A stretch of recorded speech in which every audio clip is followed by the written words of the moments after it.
தூய மாற்கு எழுதிய நற்செய்தியிலிருந்து வாசகம். அதிகாரம் 10 இறைவசனங்கள் 28 தொடங்கி 31 நிறைவு வரை. அக்காலத்தில் பேதுரு இயேசுவிடம், பாரும், நாங்கள் எல்லாவற்றையும் விட்டுவிட்டு உம்மை பின்பற்றியவர்களாயிற்றே என்று சொன்னார்.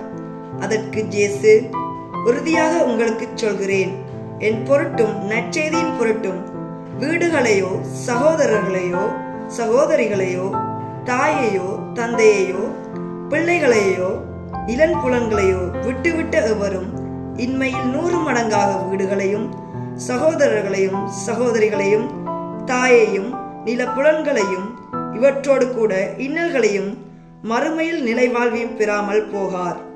முதன்மையானோர் பலர் கடைசி ஆவார், கடைசியானோர் முதன்மை ஆவார் என்றார். இது கிறிஸ்து வழங்கும் நற்செய்தி. கிறிஸ்துவே உமக்கு புகழ்.